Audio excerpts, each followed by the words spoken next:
Welcome everybody. My name is Marlene Azevedo. I am the program coordinator for the Veterinary Medicine Loan Repayment Program.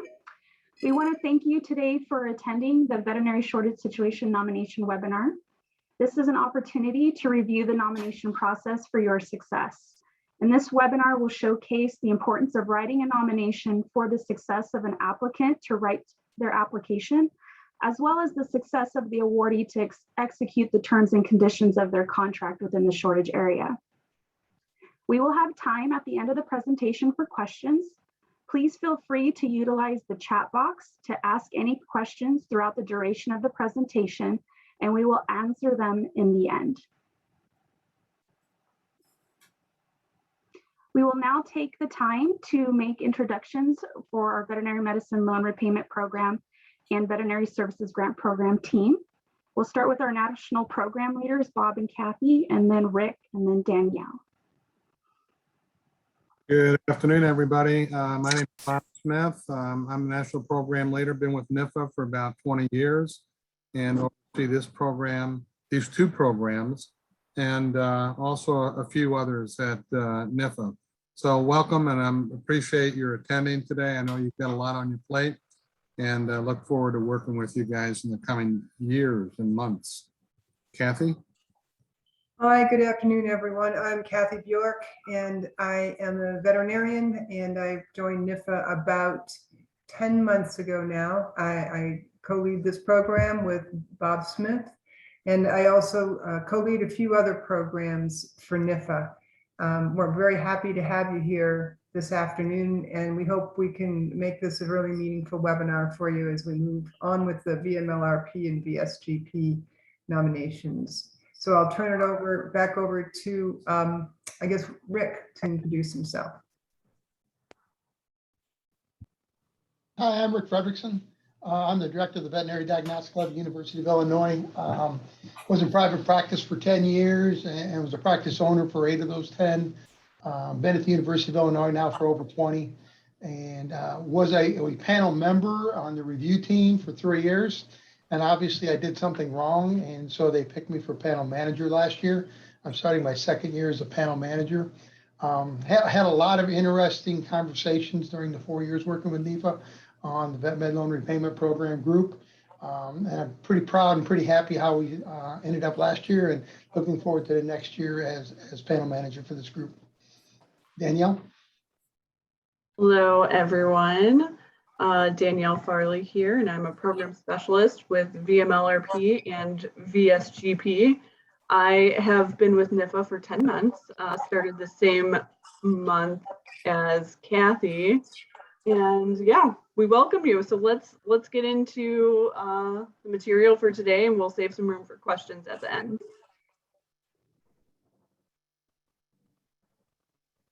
So our agenda for today is to review an overview of the VMLRP and the VSG programs, and to walk you through the nomination form and how to complete it with a few examples, and to review the process of the shortage nomination non-competitive merit review.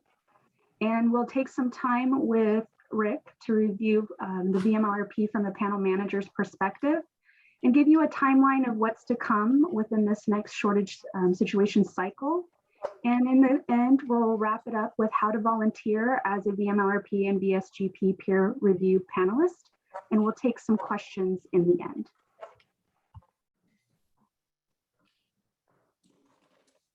So again, this is Bob. So this program actually deals with two programs that you're making nominations for. One is for the VSGP, the Veterinary Services Grant Program component called the Rural Practice Enhancement. And that, along with the VMLRP, are the 2 programs that utilize your nominations. Please understand that applicants can only write or submit 1 nomination.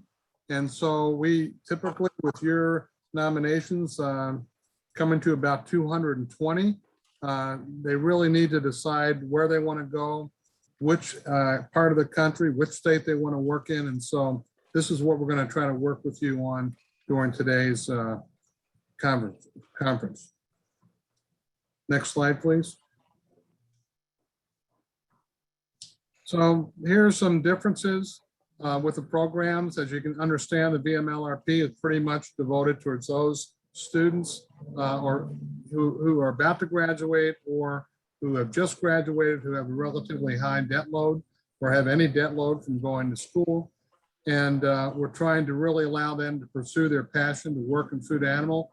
A lot of times they cannot go into food animal because there's not enough money for them to be able to pay back their loans. And so this process does allow them to do that.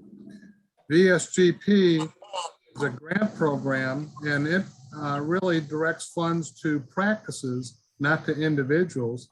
And so these individuals or the practices don't really have to have anybody in their staff that has a veterinary loan, but they certainly oftentimes do. But the award goes to the practice. So that could be to a practice that has one person or a practice that has 20 people. Both programs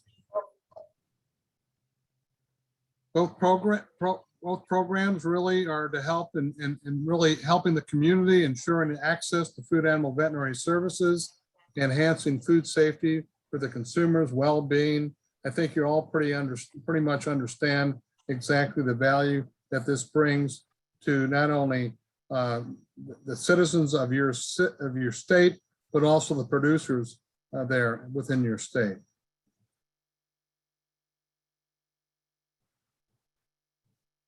You've got within the VSGP Rural Practice Enhancement Program, we have only the type 1 and type 2. So those are for practitioners.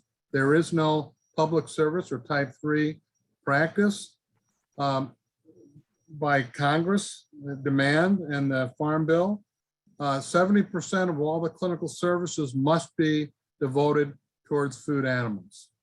Whereas VMLRP, they have 3 types.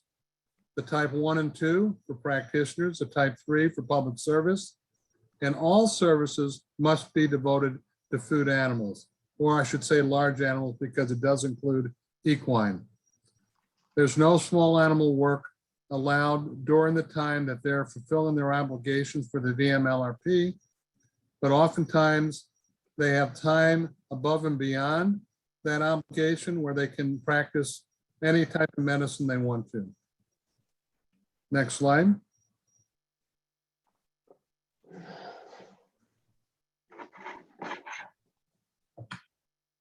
In the following slides, we'll provide guidance in a step-by-step process of how to write your nominations for veterinary shortage situation areas. Note that the VMLRP sent out an email on Thursday, September 9th, with critical documents to help guide you and your team when completing nomination forms. These documents included the Shortage Situation Nomination Guide, which provides detailed instructions for how to complete the process, and 3 examples of completed shortage nominations. One was for a type 1, one for a type 2, and one for a type 3. We also included the number of applicants for each shortage situation area for fiscal year 2021. And finally, we included a link to the allocation table for fiscal year 2022. Also, we want to remind you that the nomination period, open period, starts on Monday, October 4th of 2021 and closes on Monday, November 8th, 2021. So please refer back to that email on September 9th. If you didn't receive it, please get in touch with one of us in the program so that we can resend it to you. Next slide, please. The initial step for you is to review the maximum nomination allocation table that is linked in the VMLRP Shortage Situations webpage. The VMLRP allows each state to nominate a fixed number of veterinary shortage situations each fiscal year. The VMLRP maximum nomination allocation table contains the maximum number of shortage situations that each state can nominate. If a nomination is carried over from a previous year, the total combined number of new and carryover nominations cannot exceed the maximum number allocated. All nominating entities as states, special consideration areas, and federal lands are listed in alphabetical order followed by the maximum number of nominations, whether new or retained, that may be designated for fiscal year 20 to 22. Part of the review process is to determine the maximum number of nominations, and if a state exceeds that amount, you will be notified to adjust as necessary. Next slide, please. Under normal circumstances, carryovers are automatically approved. For this cycle in FY22, we will review all carryovers to ensure they meet program guidelines. This means that even if there were no revisions, the carryover will not necessarily lead to automatic approval during this cycle. Each veterinary shortage situation is designated for only one fiscal year. New nominations are either new geographic areas or areas that have previously been nominated but have updated must-serve species or updated activities and services. You can submit carryover nominations for up to 3 years. To access your FY21 nominations, visit the veterinary shortage situation area map. You can access the link in the guide that was emailed earlier this month. Use the drop-down menu to select your state and the year. The map provides an archive of nominations from 2017 to 2021. Once you select the appropriate drop-down, a list of designated nominations will be listed below the map.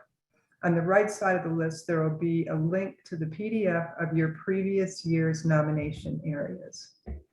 Next slide, please.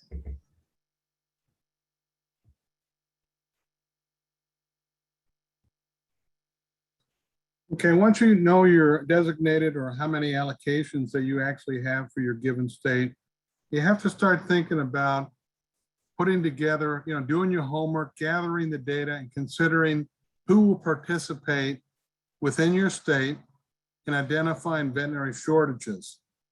So first you want to start gathering data, okay? So what are the numbers of the farms in a given area in which you're interested in having somebody serve, okay? What type of livestock are there? What kind of numbers do you have? You might want to tap into some of the National Agricultural Statistical Database. You may have some state data, your own data, or you may just want to talk to the producers and get a general idea of the number of animals out there. I know that they're rapidly changing in the last couple of years. Look at qualitative data that you're going to pull together. So what are the stakeholder remarks? What do your producers tell you? What do the other veterinarians, the practitioners tell you? And so you want to find out about who might be retiring, who might be wanting to stick around. What are the shortage areas? What are the areas of expertise that are needed? So who do you talk to about this? You can talk to your colleagues. You can talk to the producers. You can talk to food animal producer groups. You can actually, we started recently, I think you should reach out if you have a veterinary school within your state, or even a veterinary school to which the students from your state go to. You might want to talk to them and see what kind of recommendations they might have. Oftentimes the schools have a pretty good idea through their extension services where there's some shortage areas.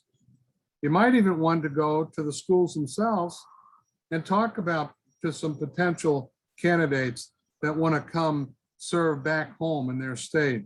So you can actually go there and you can ask them, hey, if you came back to my state, let's say Oklahoma, for an example, where might you want to practice? And then you can start doing a little homework to see, well, maybe that's a great fit for a new veterinarian, okay? Nothing like coming home, working around in an area you're familiar with. So take a look at all the input you can get from the stakeholders and the potential shortage situation to verify the genuine need. Next slide, please. So here's the application as far as starting out. You want to be able to first put the identification location, the contiguous counties, okay? And where they logically plausible that a single veterinarian will be expected to cover. In other words, if you have one person in an area how much of that area that you're nominating can one person truly cover? And look at the area, square miles, look at the parameters that they go to as far as how far out will they drive? Will they be able to go out an hour, hour and a half in each direction? And also going from one side of the county to the others, will it take, 3 hours? What's capable? You might want to actually list your counties within a given area, saying, well, yeah, I've listed 5 counties, but this one's primary, this one would be secondary, and put them in that kind of an order, so that an applicant will have a general idea of where you'd really prefer to have somebody serve. They clearly may not be able to serve that entire area depending on how large it is. For the state, for the type 3s, write the state, don't have to be a county. If the position's going to cover the entire state, which oftentimes those positions may do if they work for the state veterinarian, that they might have to cover the entire state. You just mentioned the entire state. So the center of the shortage area for type 1 and 2s is typically the city or town that's center to that area, okay?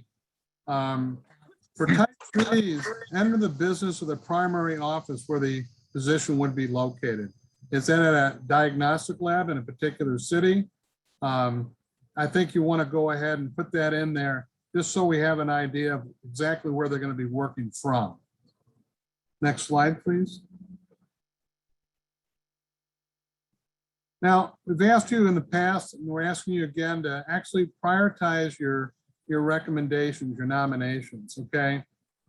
This doesn't mean that every nomination you make is going to be a critical priority, or everyone's going to be a moderate or a high priority.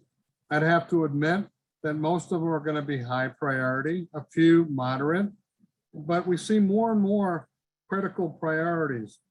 But I ask that you really take careful consideration when putting these priorities. Sometimes they make a big difference on the selection process. Sometimes they don't make any difference at all.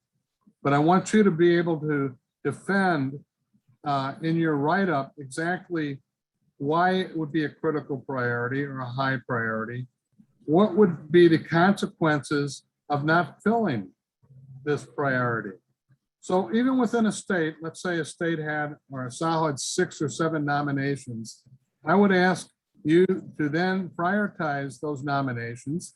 I wouldn't think that every one would be a critical priority. You may see it as it is, but many times after we've read your description, it's no different than one that might have been written for a high priority. So we challenge you to make sure that you put the critical or high priorities in there as needed, and be able to defend why you're putting them, listing them as that priority, okay? Next slide, please. Okay, here we'll go over the type categories that we have in the nominations. So a type 1 shortage may be classified as rural, urban, or other type. So the location may be anywhere as long as the shortage to be mitigated is consistent with the definition of practice of food supply veterinary medicine.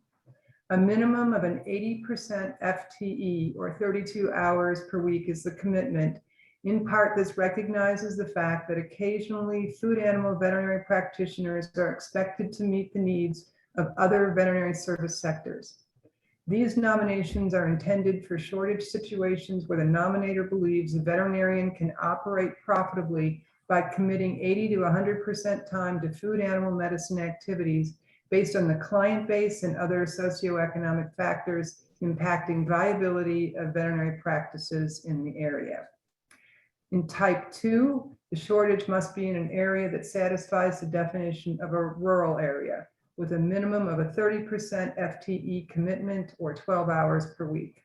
A type 2 shortage situation area allows for VMLRP awardees to provide food animal veterinary medical services in remote or economically depressed rural areas that may be unable to support a practitioner predominantly serving the food animal sector full-time.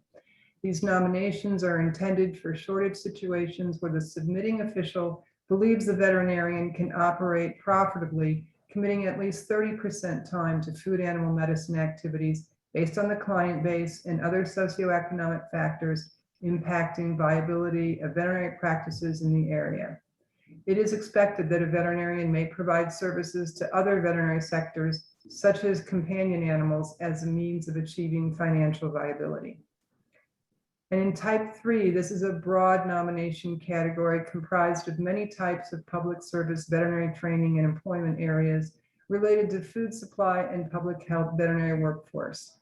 These positions are typically located in city, county, state, or federal governments and institutions of higher education. Examples are university faculty, staff, or residents, veterinary laboratory diagnosticians, state veterinarian or epidemiologist, county public health official, a USDA meat inspector or area veterinarian in charge, and federal VMOs. A minimum of an 49% FTE or 19.6 hours per week. The commitment recognizes that some public service employment opportunities are part-time.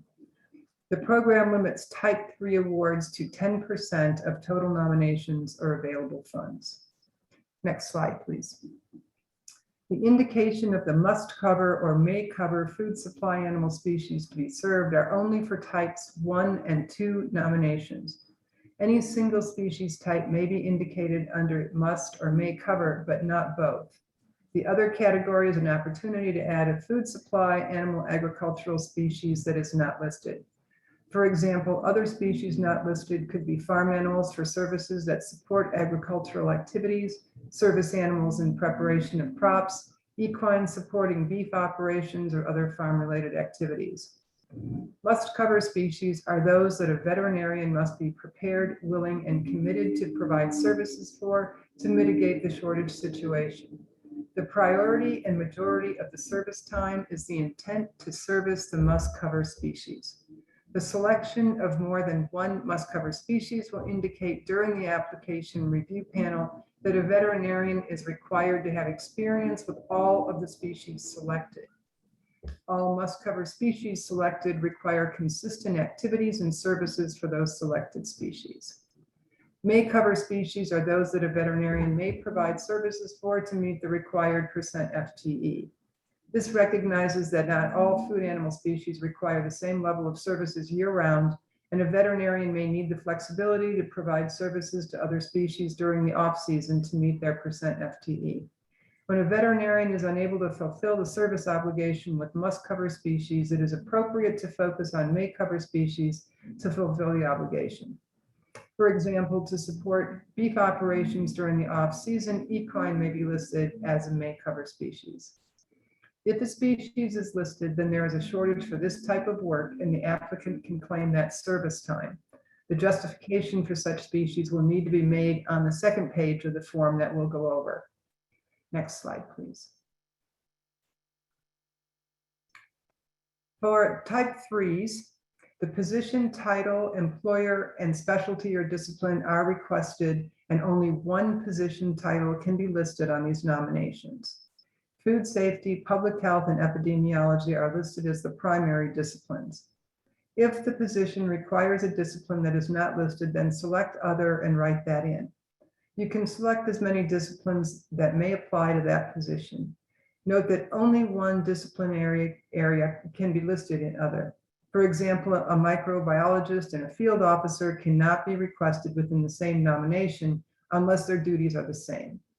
In another example, at the US CDC, an epidemiologist position can be filled by a health scientist, medical officer, or veterinary officer. The degree is what determines the title, but the job is the same. Our reviewers seek to match the best applicant with the position. So if the position is written with more than one job description, reviewers cannot compare each position to match them. This could lead to two people being the best match for two different positions, but there's only one shortage. Next slide, please.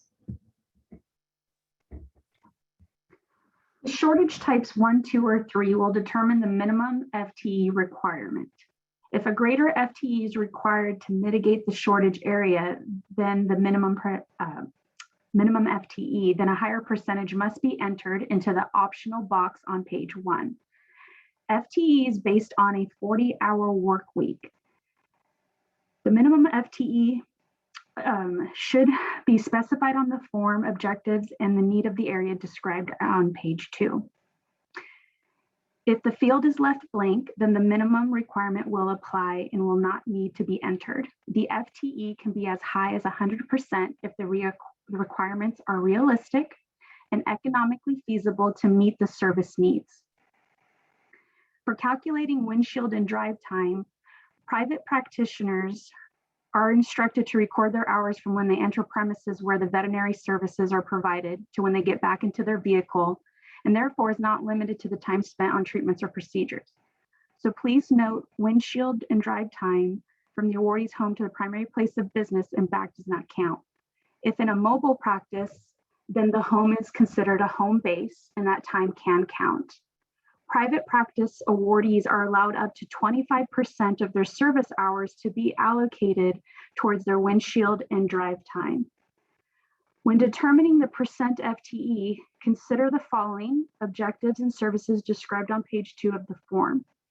So in reviewing the targeted species and service area, how long will it take to drive if the practice was situated in the center? What are the square miles of the area? Number of animals to be served? How much time will be allocated to cover this area? What is the level of priority? For type 3 positions, FTE can vary based on work schedule of the position, which we'll provide an example in the next slide.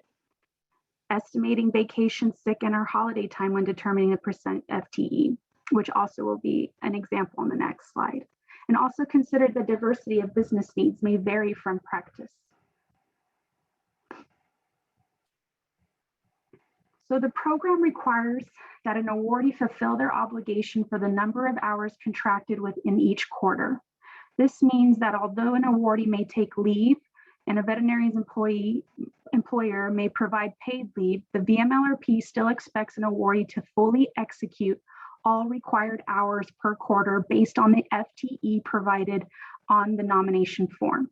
So in this example, we have a 50% FTE contract time and broke it up by 3 calendar years, 2021, 2022, and 2023, and is distributed throughout the 4 quarters.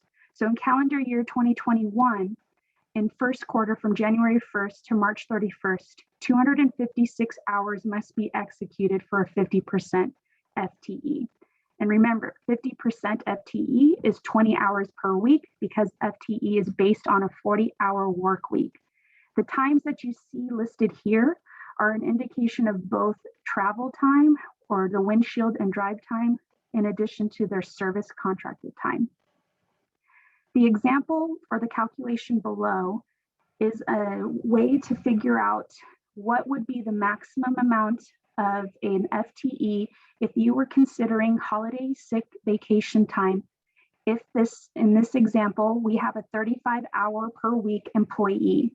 So in the duration of a year of a 40-hour work week, there are 2,080 hours of work hours in a year. And we've calculated a 35-hour work week for an employee is 1,820. 14 holidays is 112 hours. 180 hours is 15 sick days, and 96 hours are 12 vacation days. Adding those 3 together, we have 388 hours. You'll take the employee work hours minus by holiday, sick, and vacation, which will equate to the employed hours in a year, which in this example is 1,432. You'll divide that by the work hours in a year to times it by 100% to equal the maximum percentage that should be allocated based on that time, which would be 68%.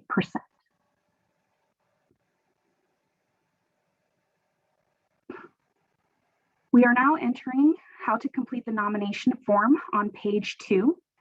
The first box is in regards to the importance and the objectives, and to clearly outline and state the efforts to recruit or retain a veterinarian in the area by using quantitative data or qualitative data. So please include the number of animals compared to the number of veterinarians, the size of the location in square miles. You can include the qualitative data of stakeholder testimonials or the economic need, or the endorsement of awards and benefits for working in the region within your state.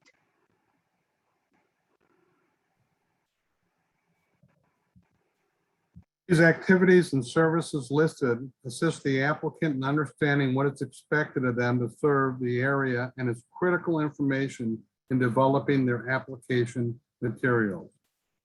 If there is a need for an applicant to be able to serve in various areas, biosecurity, embryo transfer, sale barn, or wherever, you need to list it there. Also, it's important that you understand, especially in the areas of beef practice, that if there are short areas or times or quarters that business are a little slow, what is it that they could do to make up the credit hours that they need to fulfill their obligation to us? And so if you can think about that, what is it? Because they always call us up and say, hey, we're having a hard time making the hours that we're supposed to based on our contract. And so we always refer them back to your nomination form to say, what is the SAHO looking for? What kind of services would they like you to be able to perform? So I want you to think out of the box a little bit, and I want you to think about what could be other services other than the routine services that one might expect a practitioner to provide. Next slide, please. In this area, for efforts to recruit and retain, it's important to look at the prior efforts to mitigate veterinary shortages. What have you done in the past to look for someone to fill this position? How long has this position been vacant? Where did you advertise? Maybe you were successful for a while and maybe you found somebody and then that someone didn't stay for whatever the reason. Are there people that are thinking about retiring in the next year or two? And so these are kind of things that you want to actually be able to put in there, but we're interested very much in what you've done in your efforts with regard to recruiting and retaining people to continue to serve in your state. Next slide, please. So the final short answer box on page 2 of the nomination form is the risk of a veterinarian not being secured or retained in the shortage area. So in this response, this is where you'd explain the consequences of not addressing the veterinary shortage area as it pertains to a safe food supply, to animal, human, and environmental health, and even to the effects on the local agricultural economy if a veterinarian is not secured or retained. This section should support the priority level indicated on the first page of the nomination form as moderate, high, or critical. Next slide, please. Now, there may be instances where bordering counties along 2 states are interested in combining a shortage situation area based on the needs. The joint nomination would count as one allocation used for each state. It will require both states to review the nomination areas, and both SAHOs must affirm the information presented in the location, species, and responses to page 2 on the form align with the purposes of the program. The location of veterinary shortage box on page 1 of the nomination form should indicate the separate counties for each state, so it is specific to where services will be required. The shortage situation form would be identical for both states when submitting for a nomination. There is an example from fiscal year 2021 with California and Arizona on La Paz County and Riverside County as an example if you'd like to see, as well as the example that was provided in the email from September 9th.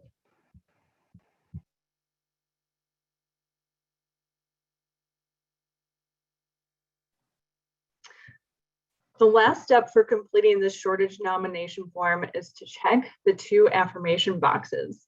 The first affirmation shows that you understand the NIFA review process of your shortage nominations, which we will speak about shortly. And the second affirmation assures that the shortage situation is legitimate and that diligent efforts were made to identify the need of the shortage areas that you submit. The nomination will be returned to you if either box is left unchecked. Next, you will provide contact information with the name, title, organization, email, and telephone number, including the area code of the authorized state or insular area animal health official. Please ensure that the email and telephone number are provided accurately. This information is available on the veterinary shortages situation map, and potential applicants and awardees may use this contact information to seek further information regarding the details of the nomination. Once the form is complete, perform a final review of the form to ensure all fields are filled out properly and with the correct information. This is a public-facing document, so please check for spelling and grammar errors. There have been situations in the past where those submitting multiple shortage nominations have mixed information pertaining to different shortage nomination areas. For example, using the same exact NAS data from multiple nominations. Just a reminder, data should be specific for each nomination area. After you have confirmed that all necessary fields are filled out, you will save the document as a PDF. To submit your nominations, you will send one email with all shortage nominations attached as PDFs to vmlrp.applications@usda.gov. Please do not send each nomination form individually. And lastly, all completed forms must be received by the deadline of November 9th to be considered for designation.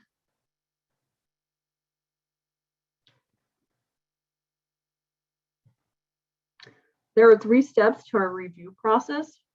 First, our team will conduct an administrative review of the submitted nominations to ensure all fields are complete. Any nomination requiring correction will be returned to the submitting official with specific instruction for correction. Unfortunately, NIFA staff cannot make any changes to your submitted nomination form on your behalf, even if it is simply checking a box. Next, we will conduct a non-competitive merit review with a panel of food animal experts. All new nominations will be reviewed by the panel, and for this year, all carryover nominations will also be reviewed. Just so you all know, NIFA intends to accept all nominations submitted. However, each nomination will be reviewed by the panel and will be categorized as either recommend or recommend with resolution. Nominations recommended will not need to make edits. For nominations that are categorized as recommend with resolution, they will be returned to the submitting official with feedback, including specific instructions for correcting all incomplete components identified by the review panel. And submitting officials will have 1 week, make those corrections and send back to us. So it's a really tight turnaround.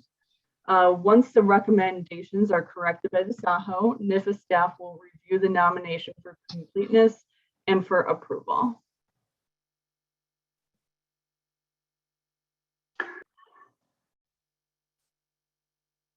We are here to make you successful throughout the duration of this nomination cycle. What that may include are one-on-one meetings or phone conversations, questions or points of concern for your state, and we're open to ideas about discussions with placement. If you are interested in having a one-on-one meeting, please, I will write my email in the chat and you can email me directly so that way we could arrange for a time convenient for you.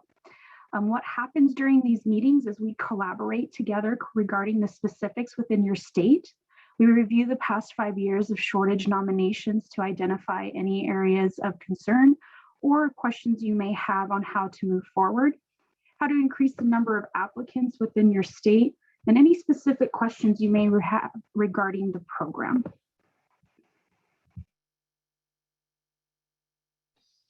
Okay, from a reviewer's perspective and a panel manager's perspective, this entire process, in my opinion, after being involved with this for 4 years, starts with the SAHO nomination.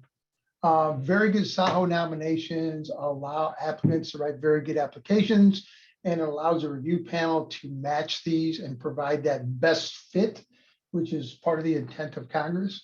And we get the best fit for the nomination, the application, and we have successful people that can survive and thrive in these opportunities. And so for my standpoint, that nomination needs to be written very well. Sometimes they have to be very vague. It's a very vague scenario, but other ones can be written fairly specific. There's one or two species that must be covered. There are certain applications that or certain people that are looking for different aspects in their career now. Just to give you an idea, I've got 2 children here in veterinary medicine. One's a 4th year. I'm going to have a daughter-in-law soon. And my son and my daughter-in-law are looking for, future daughter-in-law, are looking for jobs. And right now they've got 4 opportunities in 4 different states, and they're all west of Iowa or north of Iowa. And they're looking for specific things. And, you know, whether they go ahead and apply for one of these or not, I do not know, depending on if that opportunity exists. But listening to all these students here the last 5 to 10 years coming through, it's very interesting what they're looking for. And some of the things that I feel that really ought to be part of this nomination is, you know, what are you expecting? Do they need to have AI? And Bob and Kathy and Marlene Danielle did a good job of this, but, you know, what are the ancillary things you're looking for? Are there going to be livestock market auctions that have to be addressed? Is there going to be AI, or is there a biosecurity aspect to this? Do you need to be on the Illinois, like I'm on the Illinois agri-terrorism group? You know, is that going to be part of this scenario? Are you in an area that is very cow-calf heavy or very feedlot heavy? And so the things that you can tailor make to this so that applicant can respond like in kind and has that good fit and feels comfortable and has the background and the knowledge and the continuing education process to do that, that's fantastic. Another couple of things I think are very important is to make sure you add in what opportunities there are for community involvement, whether it's Chamber of Commerce, working at the local fairgrounds, what opportunities are there for getting away, whether it's one line about recreation or you're 30 miles away from a large metropolitan area with an airport so people can get out and have a vacation. Some of these little things are incidental, but I think it's going to broaden your pool of applicants. And, you know, we all know that the student loan situation is increasing every year. And so I expect more applications as we move forward in this process. And it's a very highly competitive, because you have to understand that you guys are competing against each other. What we do is we take and try to identify that best fit. You got a wonderful nomination. The application is really well written, answers all the requirements to that nomination. They get ranked very high. It doesn't matter if it comes from South Dakota, Florida, Illinois. That's how we rank these. So you're competing against each other. So the most important part I think I can add to this is a strong nomination oftentimes produces a strong applicant, and we get that best of fit. One other aspect I didn't talk about was retention versus recruitment. Nominations can be written as our applications can be written a little differently if it's a retention process versus your recruiting. That recruitment might be where that extra recreation or that extra added benefit, school systems, for example. That's one thing that my son and my future daughter-in-law are looking at. What type of school systems are involved here? You know, and is there going to be education so they can push their kids on to high school and college, et cetera? So I think that's extremely important. The last part is type 3, highly competitive. We had a lot of great type 3 nominations last year, a lot of great applications, and it really came down to 1 or 2 little things that separated out those that potentially got funded and those that didn't. So any little thing that you can add to that nomination, maybe it is community involvement, maybe it's a little added continuing education. Maybe they're serving on a couple other committees that are going to be state supportive related to the food animal industry. Those things really push those type 3s over the edge, since it's only 10% that are competitively funded. Go to the next slide, please. One of the things that we struggled with last year is as we try to make that best fit, and that's the whole goal here, is the best fit nomination to application. We had occasional situations where people would put must cover, and they selected 4 or 5 different species. And then when you get to the next page and the descriptions, what they're doing, it's 95% one item, whether it's swine, whether it's beef, it might have been dairy. And so the applicant tries to satisfy the must cover and puts a few things about poultry and small ruminants and beef and dairy, but it didn't fit the nomination very well at all. So really on that nomination, the more specific you can be of what needs to be covered and how, that allows that applicant to respond to that like in kind. And it's probably going to give us much more information. Impacts on these applications, again, the nomination is very important, but the lack of evidence of potential success, writing an application that is going to work on 15 different species, but we're only requesting one, maybe it's swine, maybe it's poultry. Again, fit to the area, do they have any business sense at all? And what I mean by that is, do they understand what's going on in veterinary medicine? Do they have short and long-term goals? I mean, do they want to be a great practitioner initially? They want to buy in and they want to have ownership. They want to maybe expand a large animal. Maybe they want to start doing embryo transfer, whatever the case may be, get into trick testing, et cetera. Do they have CE goals? Do they want to start giving CE programs within that practice, that area? Do they want to get involved in local community college, or they want to get involved with local four-year college? And what other aspects of community involvement can keep that applicant there, become a member, a group of that family in that city or that community, and allow them to establish roots. And then the last part of this is the achievability. Part of it's going to be the applicant, part of it's the nomination, but are they going to have that mentorship they need to be successful? Is it an area that they can cover logically, 4 counties, and maybe it's a 60-mile radius or an 80-mile radius, versus they got a 245-mile radius they have to try to cover, which is going to lead to burnout potentially down the road. Are they living inside that practice area versus living outside the area and have to commute into it every day? So there's little things like that, along with, if anybody ever asks you about some of the applications, grammar, spelling, the way they respond to the questions. Is it very logical and flowing, or is it very haphazard, very short and choppy sentences? These are all things that affect the applicant's application, and it makes it hard for the review team to give that best fit for an applicant to that nomination area. And that's the whole goal here, is we're trying to make sure that we have the best fit. We have the nomination that's written well, we have the application that's written well, and we know that there's going to be success. Doesn't always happen, we understand, but we know there's going to be success, and at least we're giving it the best opportunity possible.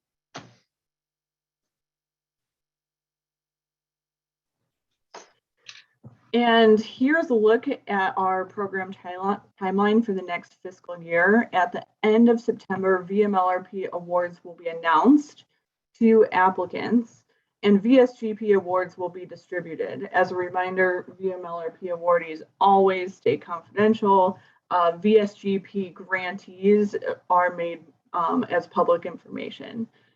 October marks the open period for submitting shortage situation nominations, and November is when the nomination period closes and when the review process takes place. In January, the VMLRP contracts begin for the 2021 awardees. This is also the month when we will post and publicly announce the 2022 shortage nominations, and the request for applications for both VMLRP and VSGP will be posted in January. Once the veterinary shortage nominations are posted publicly, it should prompt you all to do some outreach in your state, informing your stakeholders that these programs are available for either individual veterinarians, veterinary clinics, and veterinary medicine educational institutions. In February, we will host applicant webinars for both VMLRP and VSGP. And the application deadline for VSGP will be in March, and the application deadline for VMLRP will be in April.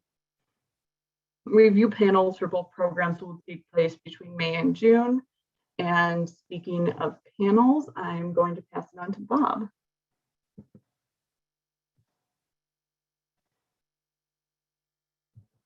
We cannot do this without your help.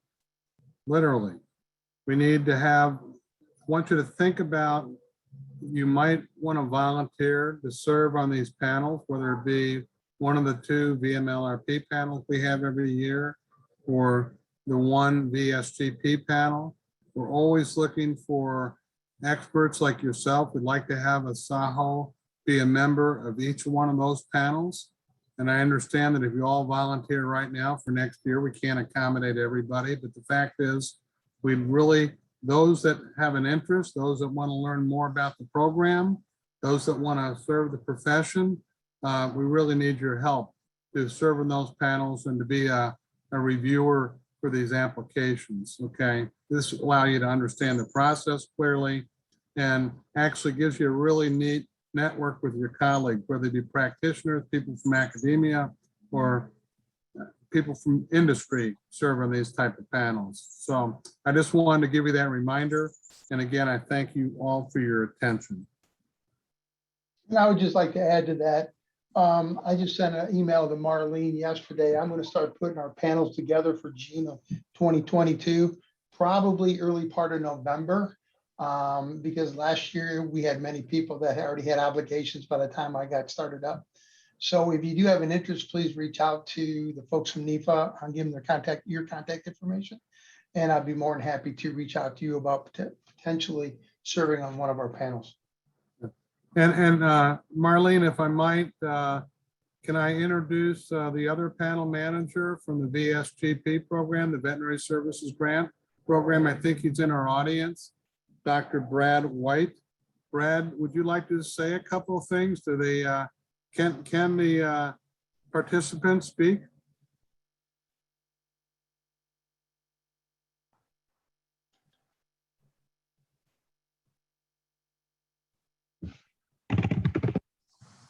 Are you looking for me to say something there, Bob? Yeah, if you could, if you wouldn't, that'd be great. I'm so sorry to catch you blindside you like this, Brad. No, that's okay. So this is Scott Livesley in Idaho.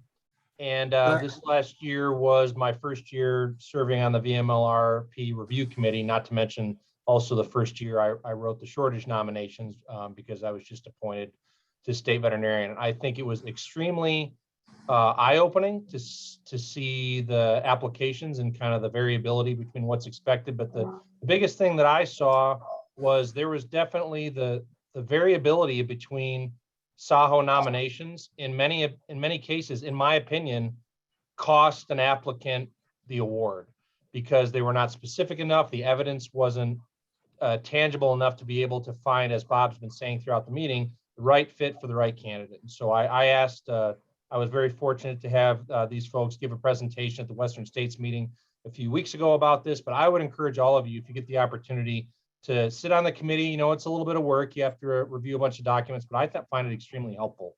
And we'll continue to advocate as many veterinarians to apply for the award and nominate whatever shortage areas we can. But I thought it was a very rewarding experience, and I appreciated the opportunity.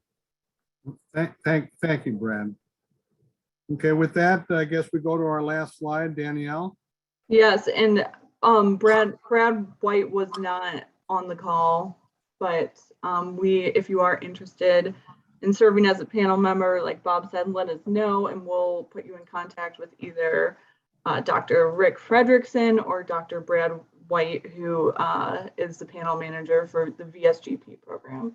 So lastly, again, thank you for all being here. If you have any questions, please feel free to contact us. Marlene is going to be your point of contact specifically for nominations, and she'll guide you through the process. I know she's always available, phone, text, virtual meetings, whatever you need. She's going to be your person. With that, I'm going to stop sharing and open it up for questions. Hey, this is Jim Maxwell, West Virginia. Not really a question, but just want to thank you guys. And someone mentioned about the one-on-one opportunities, and they were really helpful to me. I got here to West Virginia from another state, and West Virginia wasn't even on the map. We only have 2 slots, and you folks helping out. I usually come in on Columbus Day because there's less chance of me getting other calls and nobody in the office, and I get that in there. So I really appreciate it. Y'all have helped me to. We've had a couple of kids. We don't have a vet school, so in West Virginia, so kids go out of state and often don't come back. And I was just gigging Dr. Frederickson a little bit there. He and I used to be colleagues on the AVLD laboratory administrative management personnel. So I was just gigging him, Dr. Frederickson, what does he get paid to be on the panel? Or is this a volunteer spirit? I'll stop there. Thank you very much. I appreciate what y'all are doing, and it's really helped me in West Virginia. So thanks for being there. You're welcome. You want to, Marlene, do you want to address this question? Did he have a question regarding serving on the panels? Yeah, he was asking how much do you get paid as a reviewer? So as a reviewer, and it's different from a panel manager, and Bob, if you can touch base on the panel manager part, but as a reviewer on our panel, you get paid an honorarium of $225 per day of the panel. And some panels vary on the number of days, but ours are 3 days. Well, thank you. I was just joking. I thought it was a volunteer. Thank you for that information. That could increase the volunteer spirit, Dr. Frederickson. Yeah, we know it's not a great amount of money, but really in the spirit of helping to support our profession, getting individuals out into these much needed areas. I think we all contribute. It is actually very rewarding from the standpoint of the interaction with the other panel members, even though it is virtual right now. There may be some hope of making them live again once we get over the COVID. So we'll talk about that more. But if anybody's got any interest at all, just to reach out, express an interest to Marlene or myself or Danielle, and we'll be happy to entertain those and pass those names on to the panel managers. I'm contacting West Virginia immediately. That's all I know. So Michael Martin, your hand is up, and if anyone else has a question or comment, you can raise your hand, and feel free to come off mute and come off camera if you're comfortable. There's also some in the chat. Thank you very much. Can you hear me okay? Yes. Great. I guess I just had a really brief question, being new to this process. Is there a way for, and you may have mentioned this already and I might have missed it, is there a way for us to view who the past recipients are for these grants for our state for the last handful of years? Marlene? The VMLRP recipients are kept confidential. The only amount of information we'll be able to provide is which shortages were filled and were not awarded.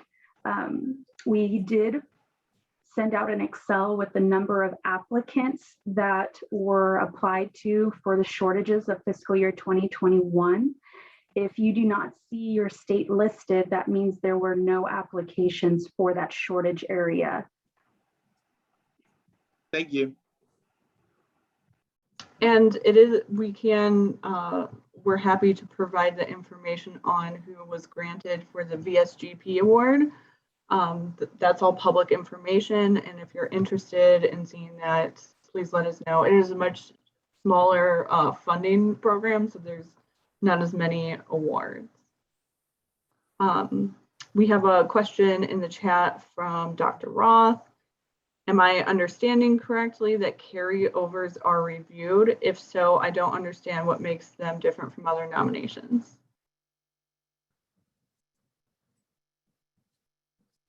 For this cycle, we decided as a program to review all nominations, new and carryovers that were coming in, to ensure that they meet all the general guidelines of the program. There have been issues in previous cohorts with the nominations in regards to the contracts, and there were some administrative review errors on some of these. And so we decided as a program to, for this fiscal year 2022 alone, it would not be something moved forward, just to ensure that the nominations all adhere to program guidelines. So there's no need to indicate if they're carryovers because they're all treated the same. Is that correct? You should still indicate them as a carryover, because we will be still indicating, the previous year. It's just to ensure that we're just maintaining that with records. And then if they're a fourth year, we don't indicate that they're carryover. They're treated as if they're new, correct? Correct.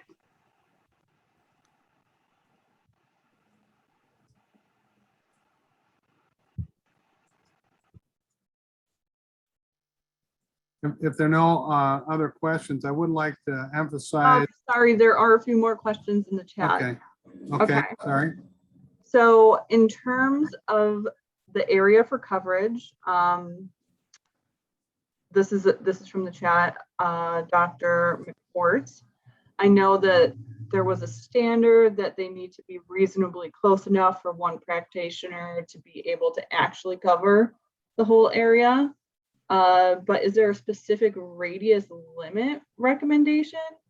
Additionally, is there a free mapping tool you could suggest where we could map animal density versus veterinarians in the area? I have tried working in Excel with some of the linked Bing maps, but haven't been terribly successful. Yeah, I tell you, as a practitioner, previous practitioner and really serving more on the East Coast and being familiar with some of these, some of the Appalachian hills and nothing like the mountains they have out west. But it's difficult when you start looking at radiuses based on how the crow flies, okay? Because especially maybe a state like West Virginia where your challenge is getting around the mountains and getting over to different valleys. And it's pretty hard to cover a large area. You spend most of your time just traveling from one farm to the other. And if it's 5 miles away, it could take you an hour to get there.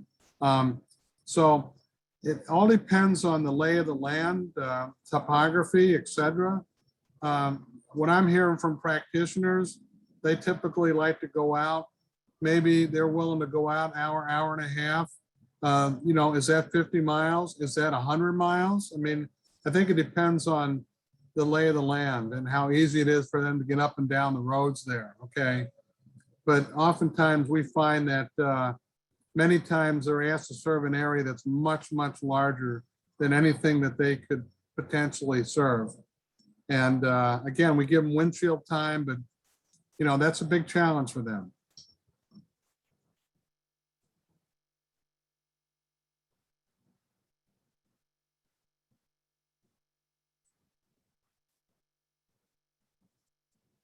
Another question?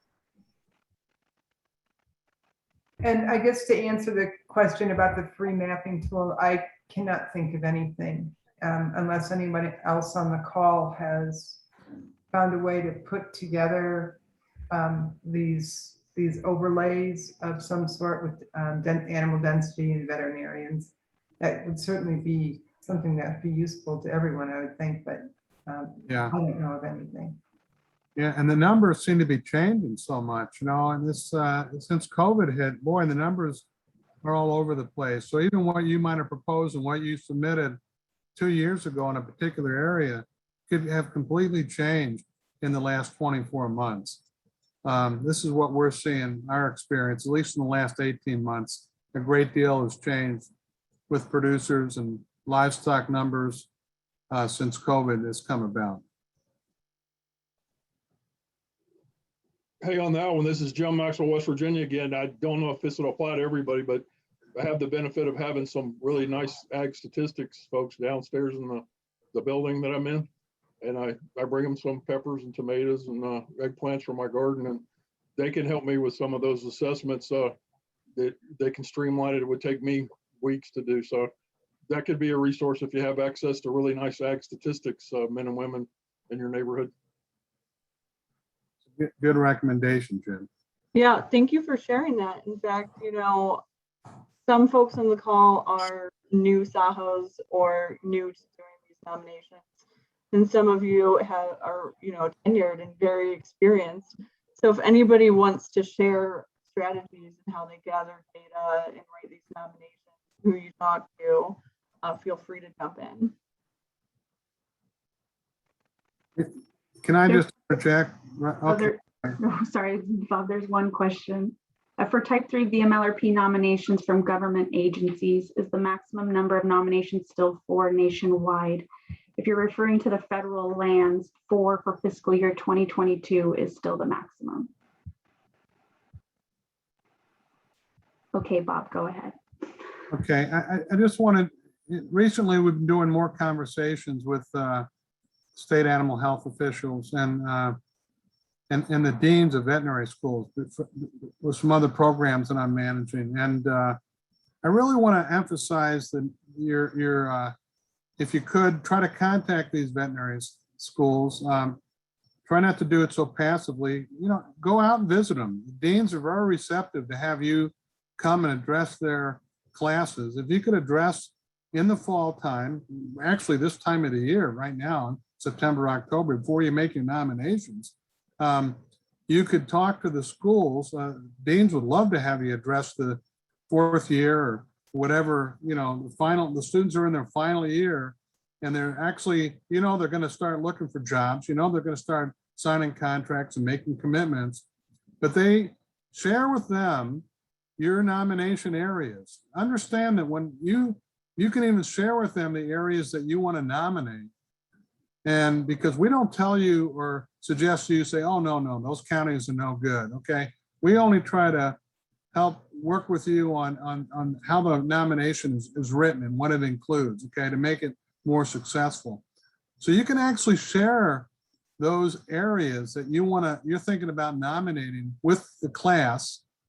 And those students, you may even want to ask them, because if they come from your state, they might say, you know, back where I grew up, you know, we really need a vet. I want to go back there and I want to practice.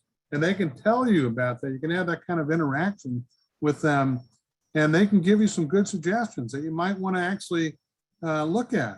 And plus, if they can get home, like I mentioned in the presentation, if they can come back home and serve closer to family, whatever, where they feel more comfortable, then I think it's a win-win.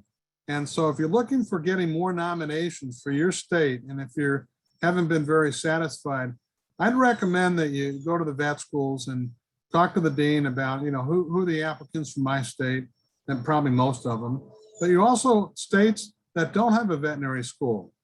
You know, we were just talking with folks from Wyoming, you know, so they send their students go to 3 different schools, 2 or 3 different schools. You can reach out to those schools. You can find out which students come from a certain state. I think that's not privileged information. And they might even be willing to, you know, give you some emails where you can actually reach out to them and say, hey, if you're thinking about coming back home, we have these positions, we have these shortage areas. And I think that might really foster a better application process. I just wanted to share that with everybody. So.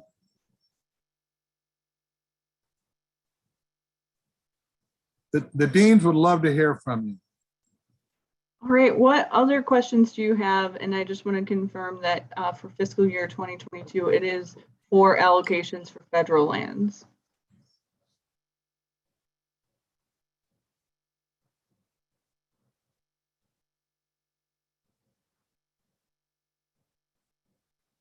Marlene?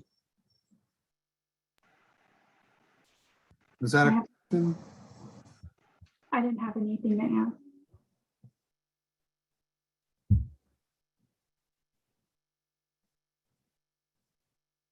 Kathy?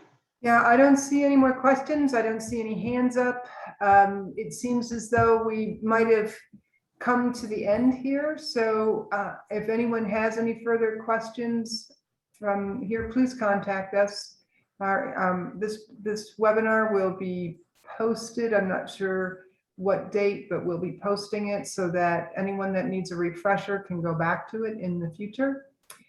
So from my perspective, I have nothing else. If anyone else wants to jump in, please do. Otherwise, we might just call it a wrap here.